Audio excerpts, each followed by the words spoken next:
মেদিনীপুর শহরের গির্জা এলাকার একটি সংরক্ষিত জমিকে কেন্দ্র করে দুই খ্রিস্টান গোষ্ঠীর বিবাদ চরমে।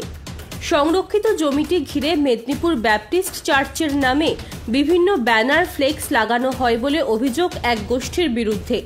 অন্যদিকে বৃহস্পতিবার বিকেলে অপর গোষ্ঠী সেই সমস্ত ব্যানার ছিঁড়ে ফেললে এলাকায় উত্তেজনা চরমে ওঠে। পরিস্থিতি নিয়ন্ত্রণে ছুটে আসে কোতোয়ালি থানার পুলিশ। অভিযোগ, সংরক্ষিত জমিটি খ্রিস্টান সার্ভিস সোসাইটির জমি, সেখানে তাদের একটি অফিসও রয়েছে।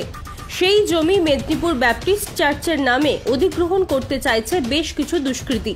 ব্যানার ফ্লেক্স লাগিয়ে সেই জমি তারা অধিগ্রহণ করতে চাইছে। অফিসে যাওয়ার পথ বন্ধ করে দিয়েছে।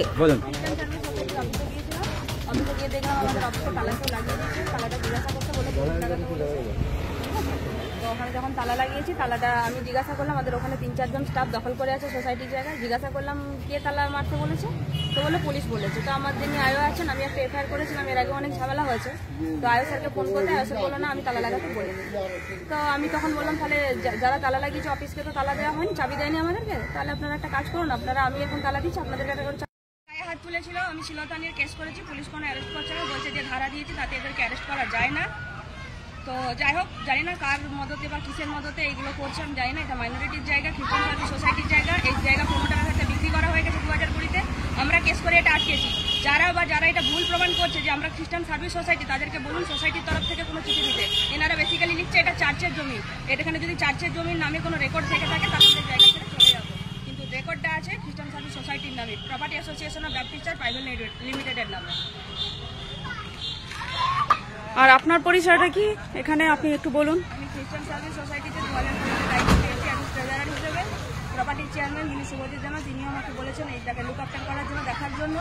তো সেই জন্য আমি জায়গাটা দেখতে এসেছি। এর আগেও দেখেছি এরা এরকম ব্যানার টাঙিয়ে দিচ্ছে, ফ্লেক্স টাঙাতে। এই ফ্লেক্স নিয়ে অনেক ঝামেলা হচ্ছে, তো ওরা ফ্লেক্স টাঙিয়েছে। কিন্তু এখন পর্যন্ত, আজকে ডেট পর্যন্ত দেখছি এখানে এরা গেটটাকে রীতিমতো সোসাইটির জায়গাকে দখল করার চেষ্টা চলছে। তাও কোনো প্রশাসন কোনোভাবে কোনো স্টেপ নিচ্ছে না। কিসের জন্য, কেন সেটা জানি না। কেন আপনার কাছে সমস্ত ডকুমেন্টস ডকুমেন্টস আছে, প্রশাসনকে দেখিয়েছি। যিনি আমাদের আয়ো আছেন ইনভেস্টিগেশন অফিসার, উনি ডেকেছিলেন, ওনার অফিসে গিয়ে সমস্ত ডকুমেন্টস দেখিয়েছি। তারপরেও কোনো প্রশাসন স্টেপ নিচ্ছে না। 20 তারিখে ছিল আমরা যে এইখানে যে জমিগুলো যে বেআইনিভাবে বিক্রি হয়েছে, সেই বিক্রি করার প্রতিবাদে আমরা মেদিনীপুর ব্যাপটিস্ট চার্চের স্থানীয় যত সদস্য আছি, আমরা সবাই যত যেখানে দাঁড়িয়ে আছি সবাই কিন্তু স্থানীয় সদস্য এবং স্থায়ী সদস্য, মানে bona fide member of Medinipur Baptist church. আমরা সকলে মিলে এই জমিটি যেন বেহাত না হয়ে যায় তার জন্য আমরা ব্যানার চারপাশে মেরেছিলাম যে কোনো ক্রমে অবৈধভাবে যে জমিটা বিক্রি হয়েছে, অপরিচিত ব্যক্তিরা এই জমির মধ্যে প্রবেশ করবেন না, জমিটি বাঁচানোর জন্য। সেই ইয়েতে আমরা মাননীয় মুখ্যমন্ত্রী যিনি আছেন পশ্চিমবঙ্গের, ওনারও অনুপ্রেরণায় আমরা যেন মাইনরিটি থেকে মাইনরিটি খুব সংখ্যায় কম, আমরা আমাদের যা কিছু ব্যানার ওনারও লাগানো হয়েছে এবং ওনাদের পরামর্শ মতনই আমরা কাজ করেছি।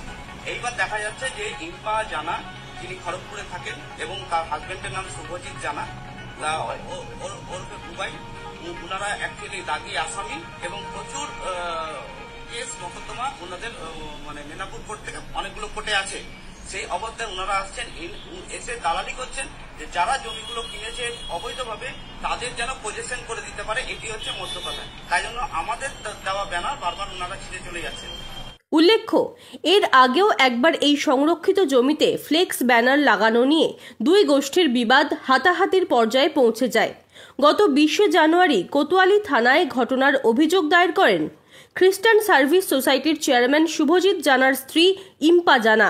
বেশ কয়েকজনের বিরুদ্ধে শ্লীলতাহানি ও মারধরের অভিযোগ করেন ইম্পা জানা।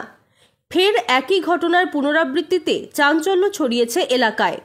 Bureau report, DNN Bangla.